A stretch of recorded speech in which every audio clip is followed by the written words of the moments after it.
Hello and welcome to another video review. This is Soldier of Fortune 2 Double Helix for PC, Mac, and Xbox. What you're seeing here is the PC version. This is a first-person shooter and the sequel to Soldier of Fortune. It was developed by Raven Software and published by Activision in 2002 for PC, Mac, and Xbox. And it was generally rather well received in its day, although it did have a very different gameplay style than its predecessor, which did put a lot of people off. Nonetheless, the game did get a rather strong following, and there for a long time it actually had very active multiplayer, although these days you can't get into a game, so I'm not going to be talking about that later on. It's not really fair to the game because the last time I was able to actually play its multiplayer was around 2004, and then I moved on to other things. So if I did talk about the multiplayer, I'd just be going entirely off of memory, and my memory of the multiplayer is a bit fuzzy, so it really wouldn't do the game any justice. So with that disclaimer out of the way, let's go ahead and start delving into this thing and finding out what exactly we're dealing with here. Well, as far as presentation goes, this did see an upgrade over the previous game in that it's running on id Tech 3, which is the Quake 3 engine, and with that came a new edition of ghoul damage modeling, where you had a pretty significant amount of dismemberment and graphic violence in the previous game, but that's taken to a whole other level with this one. I mean, don't get me wrong, Soldier of Fortune is a very violent game with a lot of gore in it, and some pretty detailed gore at that for its day, but Soldier of Fortune 2 sits there and goes, "Oh, in Soldier of Fortune you blew their head off? That's adorable. Let me show you what real gore is." And then Soldier of Fortune 2 proceeds to show you that you can blast half of their head off and their brains will be hanging out. In fact, the gore is so incredibly detailed in Soldier of Fortune 2 that it actually puts a lot of modern games to shame. And sure, it looks very dated running on the Quake 3 engine, and not having particularly great use of that engine, I might add. What with the fairly blocky modeling, the rather low-res textures, and sometimes even whole swaths of the level that are just not really rendered in any real detail to maximize performance. But even to this day, that gore system is still impressive and still pretty gruesome. And it's coupled with over-the-top animations to make things even more emphasized. So for example, you might blow an enemy's arm off and then they'll slowly be dying while clutching their stump and spraying blood everywhere while screaming in agony. And that level of graphic violence is just something we've lost over the years. You do not see games like this being made anymore. I guess the closest you could say to it is something like Gears of War, or probably closer than that would be Dead Space. But even those don't really go into quite as much graphic detail as this. But if for some baffling reason you don't want the gore in your game, you can actually turn it off. There's a low violence option built into the menu, and you can just flip that on and suddenly you don't have blood and gore anymore.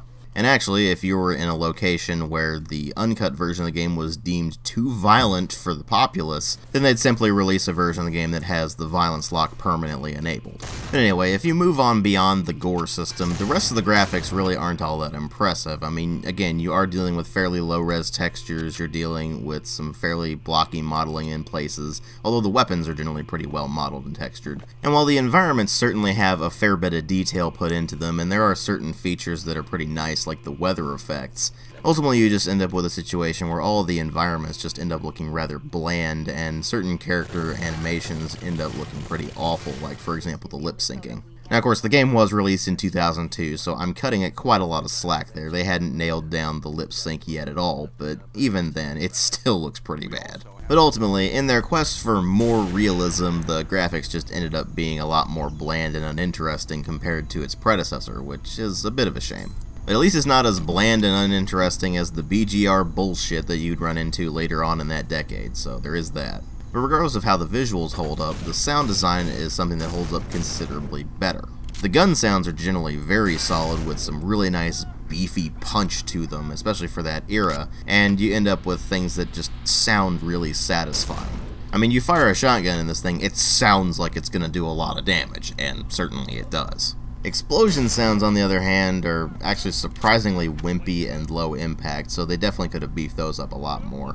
But beyond those, the rest of the sound effects just do their job, and they do it reasonably well, but they really aren't worth writing home about. Although there is a special mention to be made for the various sounds of carnage, namely things like the blood and gore sounds, as well as the sound that it makes whenever you shoot an enemy in the throat. Or really, it happens when you shoot them in the head too, but regardless, they make this horrible gurgling noise, and there's all these horrible squishing noises whenever you blast somebody to bits. So they definitely went the distance when it comes to making sure those gore effects were on full display at all times. But then you move over into the music and you find that the soundtrack in this is very bland, and while it's certainly trying to be fairly somber and serious, it doesn't really fit quite as well with the over-the-top carnage that's going on when you're actually running around shooting stuff. It's certainly not bad music by any stretch of the imagination, but it's just not very interesting, and it ends up being incredibly forgettable. Then there's the voice acting, which I would describe as simply bland. A lot of the dialogue ends up being way longer-winded than you would expect for an action game, and what you end up with is stuff that just ends up being rather boring. None of the characters really have much personality to them, and you end up just not really giving much of a crap about the voice acting for the vast majority of the game, because it's not so bad that it's outright annoying, but it's also not good enough to be interesting, and it's not even bad enough to be so bad it's funny. And what you end up with is utilitarian voice acting that gets the job done but leaves you completely uninterested in what's actually going on. Which is of course a problem when you get to what really matter, which are the story and the gameplay. And the story in this is that you play as John Mullins, like you did in the previous game, and you are of course a mercenary working with an organization known as the Shop. And the game starts with a prologue set in Prague where you go and rescue a scientist, and then from there it goes on into the actual main events. The main plot is that a shadowy organization known as Prometheus is propagating bioweapons to some very nasty people, and they are also working on plans of their own, and your entire purpose is to stop them. And as you progress through the story, you find out there may be a mole inside the shop that's actually leaking information to this shadowy organization, and you end up having to deal with that as well. It ends up being a fairly uninteresting plot that is made less interesting by the fact that all of the characters in it are incredibly boring. On top of numerous characters falling into simple stereotypes, you also have the problem of pretty much everybody just constantly giving exposition dumps rather than having anything remotely resembling natural dialogue. And with the characters being as completely uninteresting as they are, it makes it a lot harder to actually get invested in anything that's going on in the story, especially since the story itself is fairly generic as far as these sort of action thriller plots go. So really everything falls to the gameplay to bring things up, and that is where the game is at its most interesting. Unlike the previous Soldier of Fortune, which was kind of a classic run-and-gun shooter, this one is meant to be a lot more of a slower, methodical, more realistic kind of shooter. Gone are any of the sci-fi trappings of the original game. Instead, you're dealing with all modern real-world weaponry like M4s, AK-47s, and such like that, with the most futuristic item in your arsenal being the OICW, which if you really get down to it is just an assault rifle with a grenade launcher mounted on it. So your arsenal is completely conventional this time around, but that's not to say that it's weak or anything. In fact, the vast majority of weapons in the game feel rather powerful. Well, of course, that's assuming that you actually hit something, because accuracy is something you had to pay a lot more attention to in this game than you did in the previous one.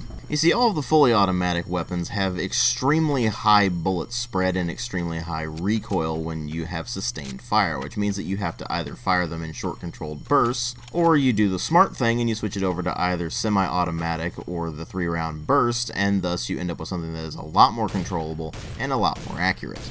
And getting those quick, accurate shots in is the name of the game, because you actually can't take a lot of damage before going down, and enemies are ridiculously accurate and hit you with a lot of damage very quickly. And of course, nearly all of the weapons are hit scan, which means that all that damage is hitting you immediately as opposed to you being able to dodge anything. But here's the thing, you can actually deal with the bullet damage, because even though it is hit scan, you are able to lean around corners and pick off enemies before they can actually hit you. This encourages a slower, more methodical sort of playstyle than what you would expect from having played the original Soldier of Fortune, and that does throw a lot of people off if they played the original. It is something you really have to keep in mind going into this game. It is not going to be the same style of play that Soldier of Fortune 1 was. You can't simply run and gun your way through this thing. It's a great way of just getting yourself annihilated and getting incredibly irritated incredibly quickly. And you'll see a lot of people who weren't able to adjust to the new playstyle seeming to think that the game is absolutely terrible, but that's really not the case. It's not that the playstyle is different from the original Soldier of Fortune, although that is certainly disappointing if you were a fan of the original. It's that the entire game feels like it was rushed out the door and didn't have enough playtesting put in. Because while you can certainly deal with the hit scan enemies by peeking around corners a lot and taking your time, you will find that the game has a massive amount of issues with certain aspects of play. For example, there is a stealth system in the game and it is ridiculously bare bones. It's based almost entirely on line of sight, although it does actually include sound as well. You'll see a meter down at the bottom that shows you how much sound you're making whenever you're running around or shooting or whatever.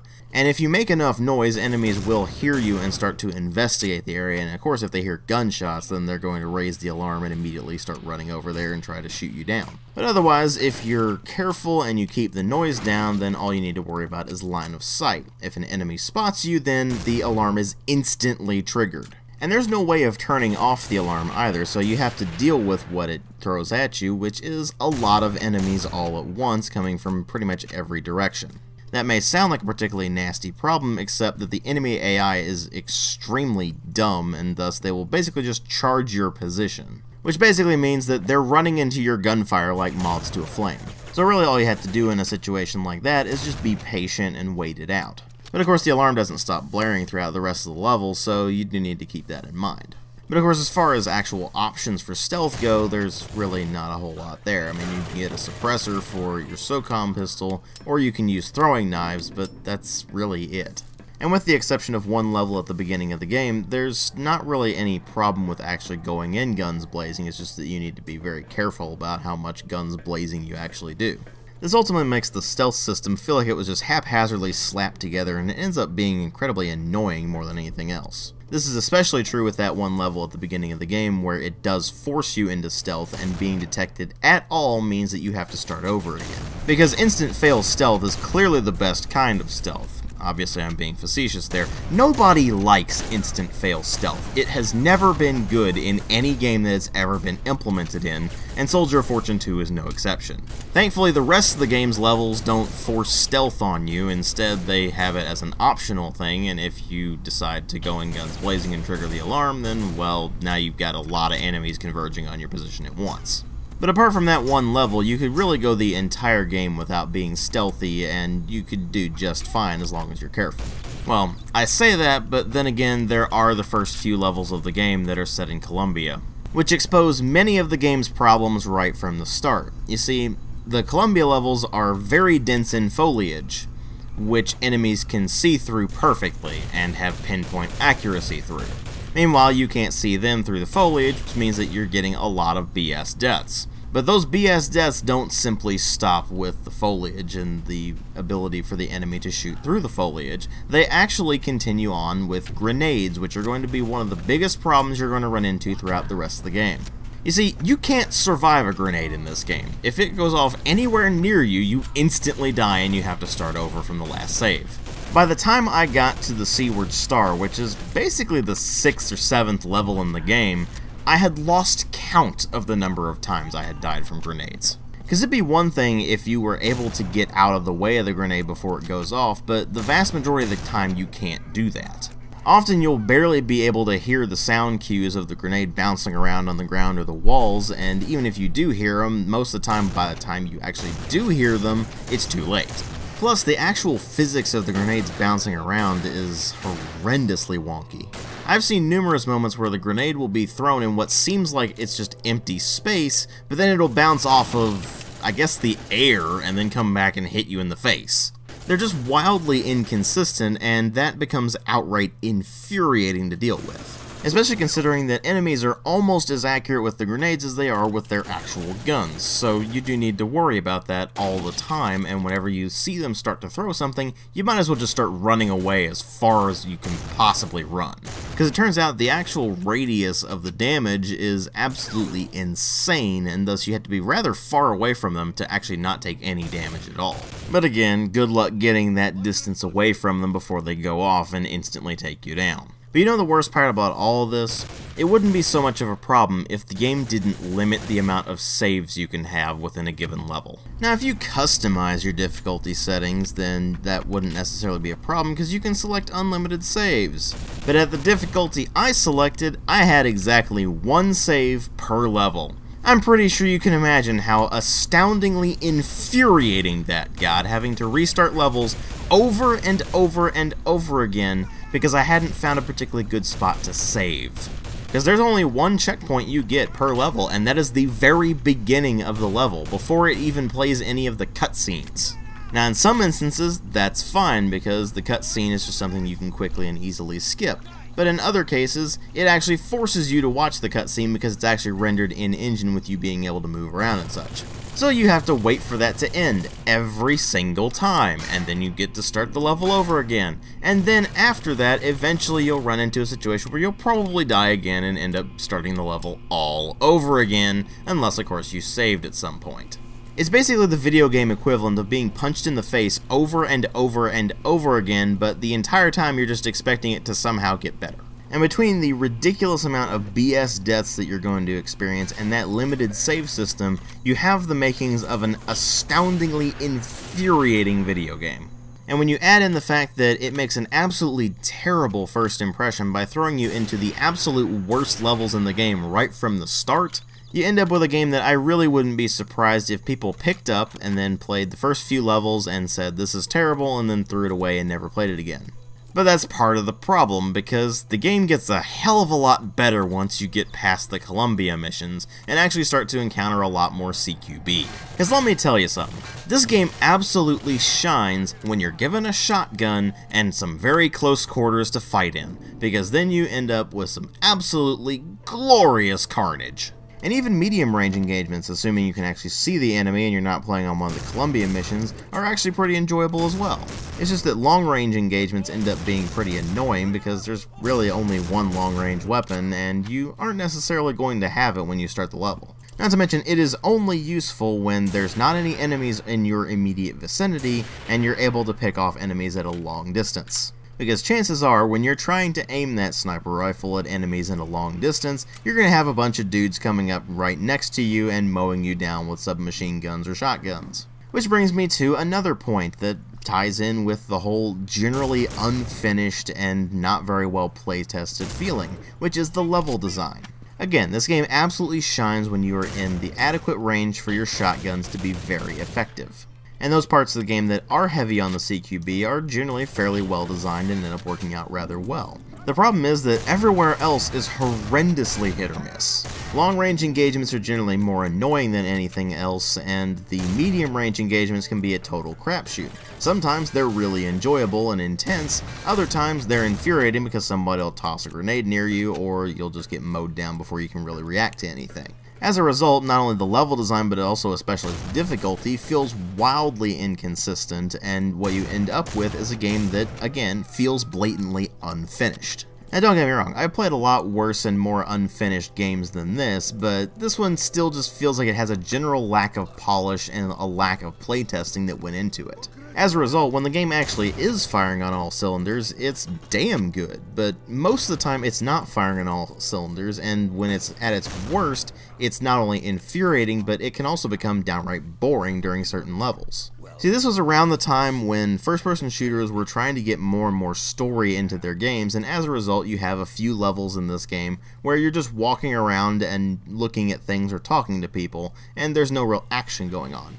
Those are boring because you just don't care about the storyline in this, and what you really want to be doing is just absolutely eviscerating as many bad guys as you possibly can. And sure, the game will let you do that, but it forces you into those story missions first, and that just becomes annoying after a while. Luckily, once you hit roughly the halfway point or so, they don't really do that anymore, and you end up with level after level of action. But it really does take the game quite a while to get going, and by the time it does get going, I imagine a lot of people gave up on it because they were just too irritated by those Columbia missions, and once you finally get past those, you run into the wild inconsistency that the game's level design has, and thus the wild inconsistency that its difficulty has. And that does ultimately make the single-player campaign a very hit-or-miss experience. But if you want something that's generally pretty crappy, then you can always hop into the random mission generator, which will just generate a level with a bunch of random enemies in random locations, and that just ends up being generally pretty miserable. It's obviously a measure that was meant to increase the longevity of the game, but really that ultimately fell to the multiplayer, because the random mission generator is so incredibly basic that there's really not much point to it. And as for the multiplayer, well, like I mentioned before, I'm not going to do a full assessment of it, but just understand that even though it is a fairly basic multiplayer mode, in its day it was actually quite a lot of fun. But obviously these days you pretty much have to get a group together specifically for the purpose of playing the game online, because there's really nobody playing this online anymore. So when you bring everything together, you end up with a game that's overall quite a bit of a mess. On the one hand, it has that really viscerally satisfying combat that, when it's firing on all cylinders anyway, is just a ton of fun. But to get to those moments, you have to wade through several levels that are just absolutely terrible, and then on top of that, once you finally get to those moments, they're peppered in between moments where you're just sitting there practically screaming at the screen because so much BS is happening. This ultimately makes it a very difficult game to recommend, especially if you were a big fan of the original Soldier of Fortune and you go into this thinking, oh, well, it's going to be more of the same. In fact, it's really not the same at all. It plays almost nothing like the original Soldier of Fortune, and to some people that's an absolutely terrible thing, and to others it's a very good thing. In my instance, you guys should know by now that I'm a pretty big fan of tactical shooters, so I really don't mind a slower, more methodical playstyle. But the way they've implemented it here is just more irritating than anything else, and what you end up with as a whole is a game that is just pretty much impossible for me to outright recommend to anyone. But at the same time, when it does actually work, it works so well that I want to recommend it to everyone. And thus you end up with this really weird dichotomy where, again, when the game is working and working well, it's a ton of fun. But it only does that intermittently throughout the game, and as a result, I give it a 3 out of 5 with that stipulation. It's just so wildly inconsistent that I really can't outright recommend it unless you find it for cheap. But if you're willing to put up with the incredible amounts of cheapness that the game is going to throw at you and the generally fairly unfinished feel, then you will ultimately find some very visceral, very satisfying combat. At least when it works. Thanks for watching.